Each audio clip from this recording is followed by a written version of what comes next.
Hey, this is Marty Friedman. I'd like to welcome you to my video for Day 1 Beginners. A lot of this stuff is ultra simple, common sense stuff that's very basic, but stuff that you all need to know to become guitar players. Everything in this video is going to be really simple stuff that you can do as soon as I show it to you. Really easy. And a lot of the type of things that I'm going to show you today are like stuff that took me like 3 or 4 years to figure out, but you're going to figure it out in about an hour and a half. A lot of common sense, kind of silly questions that you're afraid to ask people because maybe you're a little embarrassed. You don't want people to think that you suck or anything. So you just don't ask, but that way you don't find out, you know. But this time, in this video, I'm going to explain all the things straight from the bottom up, and it's going to be really simple. So let's go.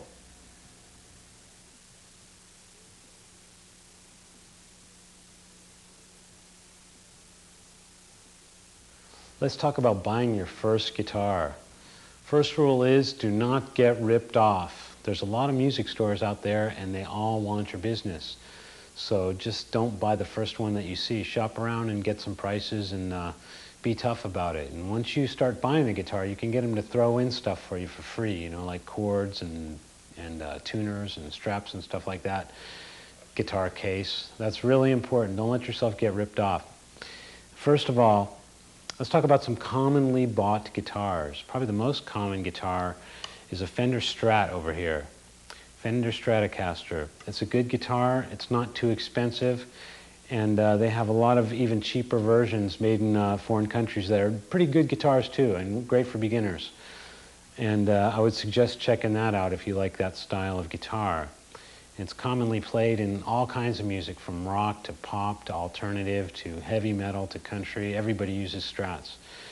They're common. And Les Paul here. Now this is actually a copy of a Gibson Les Paul. Now a Gibson Les Paul is an extremely famous guitar. It's a totally cool guitar, but a basic one is going to cost you like $2,000 or more.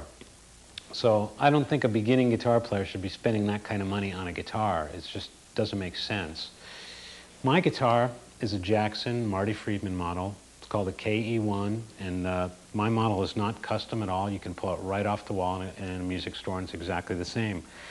Now this actual model is pretty expensive, so there are some cheaper versions that sound almost as good, made by the same company, and I suggest checking into a lot of the cheaper versions of like famous people's guitars, because you just never know. I mean, if you spend $3 grand on a guitar, you're going to have to work 2 jobs to pay for it, and then you won't have any time to practice it. So I say start off with something cheap and then work your way up.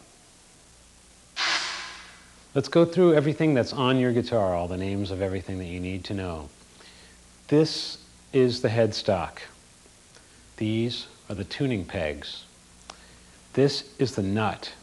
There's kind of like slots in there for which you can put the strings in. They kind of guide them along.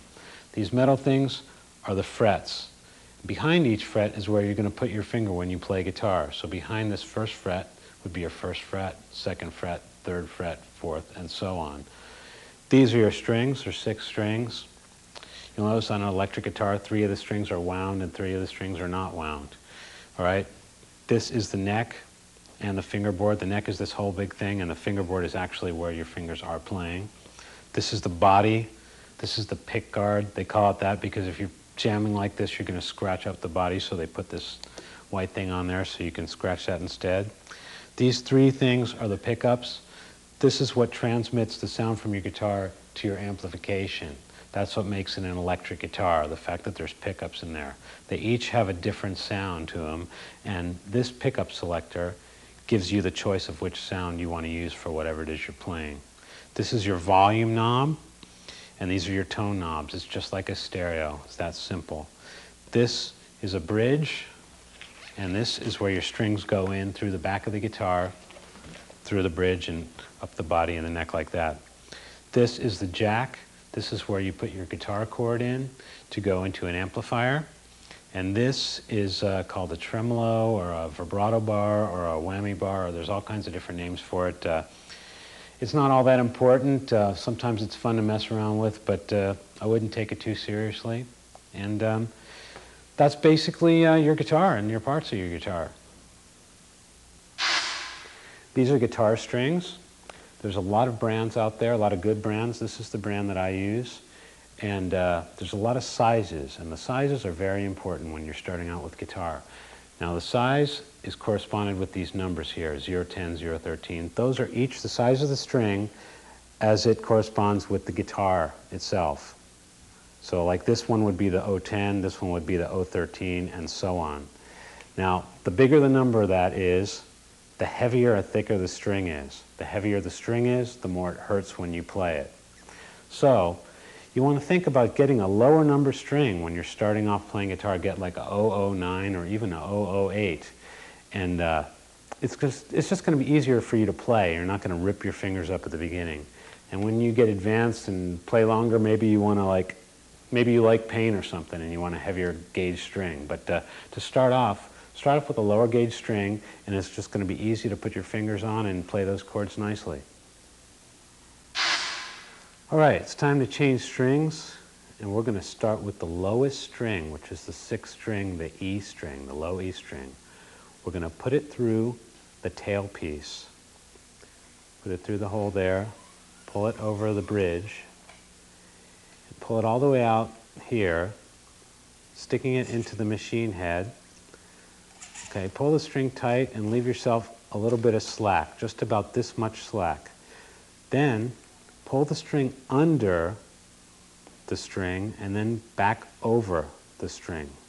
That is the trick right there. If you can master that, you're totally good to go. And then wind it with the peg winder, just like this. You can get this at any music store for $1 or so. Gotta have it, because it's easier than turning it with your fingers. And just turn it until it's flush with the body and the neck of the guitar, and you're good to go. And if you want to keep your guitar neat, cut them off like this. Easy. The strings can be pretty expensive, so you don't need to go changing them all the time. Actually, you can keep strings on as long as they stay in tune, and that can be months. You know, you don't really need to change them that much. Sometimes you might break one string or something like that. Then you need to go to the music store and get that one string separately and change just that one. You don't need to change all your strings if you break one. But even if your strings get rusty and dirty, you can keep them on there as long as they stay in tune. And as long as they sound okay while you use your tuner, you can keep your strings on.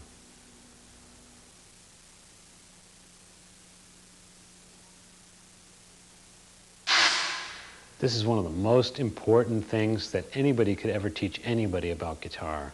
This is using a tuner, something that you must do. And if you do it from the beginning, you will develop a good ear, because your guitar will always be in tune and you'll be hearing the guitar the way it's supposed to be sounding. So let's use the tuner. It's really easy.